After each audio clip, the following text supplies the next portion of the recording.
Hello friends, welcome to our channel. Friends, இன்னைக்கு நம்ம என்ன பார்க்க போறோம்னா நம்ம எல்லாத்துக்குமே ரொம்ப ரொம்ப பிடிச்ச 90s kids ஃபேவரட்டான புளி மிட்டாய் தாங்க பார்க்க போறோம். நம்ம சேனலுக்கு புதுசா இருந்தீங்கன்னா மறக்காம சப்ஸ்கிரைப் பண்ணுங்க. அப்படியே பக்கத்துல இருக்க பெல் ஐகானையும் கிளிக் பண்ணிருங்க. நம்ம எல்லாத்துக்குமே புளி மிட்டாய் கண்டிப்பா பிடிச்சதா இருக்குங்க. நான் இன்னைக்கு கிட்டத்தட்ட ஒரு 100 கிராம் அளவுக்கு புளி எடுத்திருக்கேங்க. கொட்டை எல்லாம் இருந்துச்சுன்னா அதை தூக்கி வெளியே போட்டுடலாங்க. இந்த மாதிரி கருப்பு புளியா இருந்துச்சுன்னா எடுத்துக்கோங்க. இல்லை ஓரளவு ப்ரௌன் கலர் மாதிரி தான் புளி இருக்கணும், பரவாயில்லைங்க, அதையும் எடுத்துக்கோங்க. இப்போ புளியில் தண்ணி ஃபுல்லாக ஊற்றிக்கோங்க. முங்குற அளவுக்கு ஊற்றி வச்சுட்டா போதுங்க. இப்போ பாருங்க, புளி முங்குற அளவுக்கு தண்ணி ஊற்றியாச்சு. இருக்கட்டுங்க. இது ஒரு 1 மணி நேரம் வரைக்கும் நல்லா ஊற வச்சிடலாங்க. இது ரொம்ப நல்லா நமக்கு ஊறி கிடைக்கணும். இப்போ பார்த்துட்டோம்னா 1 மணி நேரம் நல்லாவே ஊறிடுச்சுங்க. இப்போ என்ன பண்ணலாம்னா லைட்டாக இந்த மாதிரி மிக்ஸ் பண்ணி விடுங்க. ஏதாவது கொட்டையெல்லாம் இருந்துச்சுன்னா அதை தூக்கி போட்டுடலாங்க. இந்த மாதிரி கலந்து விடுங்க. இப்போ பார்த்தோம்னாலே நமக்கு தெரியும் புளி ரொம்ப நல்லா ஊறி கிடைச்சிருச்சுங்க. இப்போ ஒரு மிக்ஸி ஜார் எடுத்துக்கோங்க. அதில் நம்ம ஊற வச்சிருக்கிற புளி எடுத்து சேர்த்துக்கலாங்க.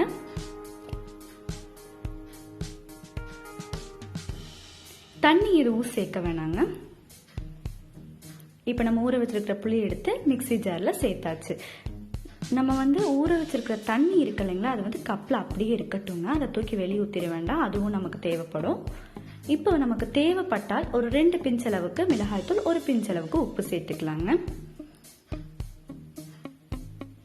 இப்போ இதை நல்லா இந்த மாதிரி நைஸாக அரைச்சி எடுத்துக்கோங்க. இப்போ பார்த்துட்டோம்னா புளி நமக்கு நல்லாவே அரைப்பட்டுருச்சு. ரொம்ப நைஸாக இருக்கு. இது அப்படியே இருக்கட்டுங்க. அடுத்ததாக அடுப்பில் ஒரு பேன் வச்சுக்கோங்க. இதில் நம்ம 1 ஸ்பூன் அளவுக்கு தேங்காய் எண்ணெய் சேர்த்துக்கலாங்க. அப்படி இல்லைன்னா நெய் சேர்த்துக்கலாம். 2ல் எது வேணாலும் நம்ம சேர்த்துக்கலாங்க. நான் இன்னைக்கு தேங்காய் எண்ணெய் தாங்க சேர்த்துருக்கிறேன். எண்ணெய் சூடானதுக்கு அப்புறமா நமக்கு தேவையான அளவு கரும்பு சர்க்கரை சேர்த்துக்கலாங்க. நான் 100 கிராம் அளவுக்கு புளி எடுத்துருக்கங்காட்டியும் 80 கிராம் அளவுக்கு கரும்பு சர்க்கரை சேர்த்துருக்குறேங்க. நம்ம வெல்லம் வேணாலும் சேர்த்துக்கலாங்க. இப்ப தண்ணி எதுவும் சேர்க்க வேணாம். இதை நல்லா கலந்து விடுங்க. நம்ம சேர்த்துருக்கிற கரும்பு சர்க்கரையோ இல்ல வெல்லமோ எதுனாலும் நமக்கு அதுவே தண்ணி விடும். இந்த மாதிரி உருகி கிடைக்கும். நல்லா கலந்து விடுங்க. கட்டி ஏதாவது இருந்துச்சுன்னா அப்படியே லைட்டா உடைச்சு விட்டுட்டு நல்லா மிக்ஸ் பண்ணி விடுங்க. நமக்கு இந்த மாதிரி கிடைக்கும். இப்ப கை எடுக்காம நல்லா கலந்து விடுங்க. நம்ம புளி 100 கிராம் சேர்த்துருக்கிறங்காட்டி 80 கிராம் அளவுக்கு கரும்பு சர்க்கரை சேர்த்துருக்குறோங்க. 5ல் 4 பங்கு அளவுக்கு நம்ம கரும்பு சர்க்கரை இல்ல வெல்லம் சேர்க்கணுங்க. இப்ப பாருங்க, இந்த ஸ்டேஜ்ல இருக்கும்போது நம்ம நல்லா அரைச்சி வச்சிருக்கிற புளிய உள்ளுக்குள்ள சேர்த்துக்கலாங்க. அடுத்ததா நம்ம ஊற வச்சிருந்த புளி தண்ணியையும் எடுத்து உள்ள ஊத்திக்கலாங்க.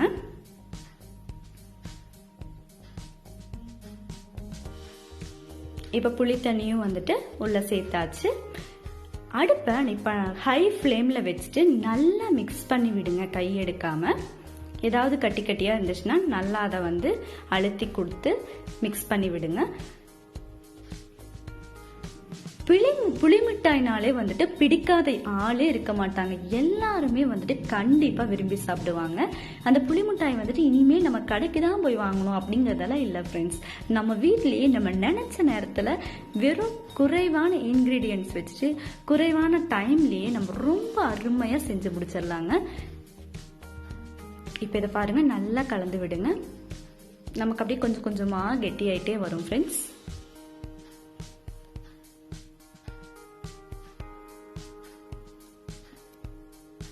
நம்ம இந்த புளி மிட்டாயை கொஞ்சம் அதிகமா கூட செஞ்சு வச்சுக்கலாங்க. நம்ம வேணுங்கும் போதெல்லாம் எடுத்து எடுத்து சாப்பிட்டே இருக்கலாம். ரொம்பவே நல்லா இருக்கும்.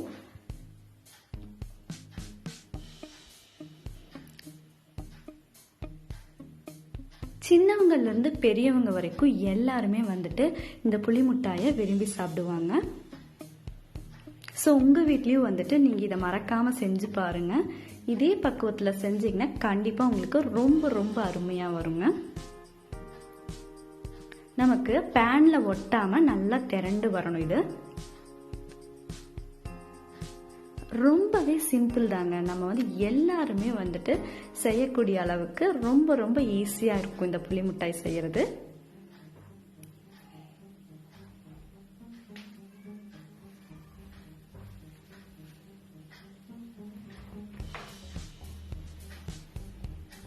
இப்ப பாருங்க, பேன்ல எல்லாம் ஒட்டவே இல்லை, ரொம்ப நல்லா திரண்டு வந்திருக்கு. இன்னும் கொஞ்சம் இருக்கட்டுங்க.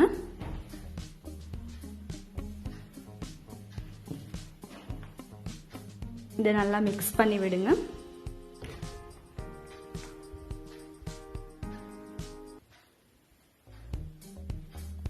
தேவைப்படும் போது நம்ம புளி மிட்டாயை நம்ம வீட்லயே செஞ்சு முடிச்சிடலாங்க.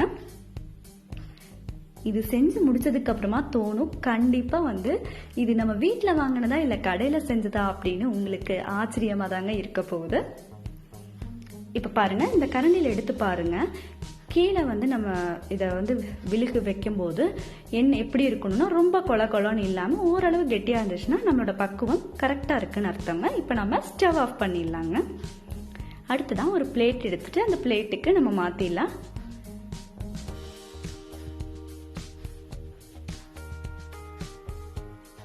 இப்போ கையில வந்து எண்ணெய் தொடச்சுக்கோங்க. ஓரளவு ஆறானதுக்கு அப்புறமா வந்துட்டு இந்த மாதிரி கொஞ்சமா எடுத்து ஐஸ்கிரீம் ஸ்டிக் இருந்துச்சுன்னா அதுல இப்படி வச்சுக்கலாங்க.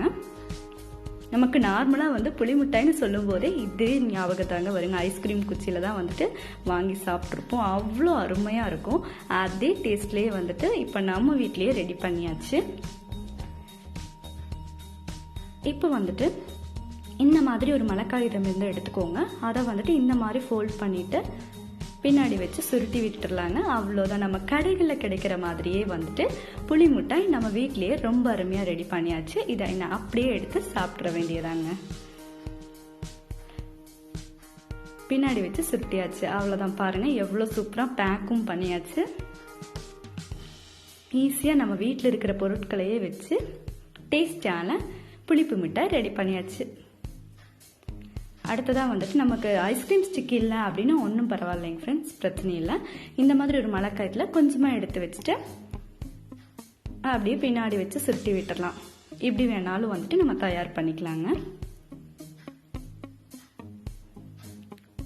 நமக்கு எப்படியெல்லாம் பிடிக்குமோ அப்படியெல்லாம் வந்துட்டு இதை வச்சு நம்ம டிசைன் பண்ணிக்கலாம். இப்போ வந்துட்டு கொஞ்சமாக இந்த மாதிரி எடுத்து வச்சுட்டு சாக்லேட் ஃபோல்ட் பண்ணுவோம் இல்லைங்களா, அந்த மாதிரி கூட வச்சு நம்ம பண்ணிக்கலாம். 2 கார்னர்லயே வந்துட்டு இந்த மாதிரி திருப்பி விட்டுக்கோங்க. அது வந்துட்டு அப்படியே நின்றும்.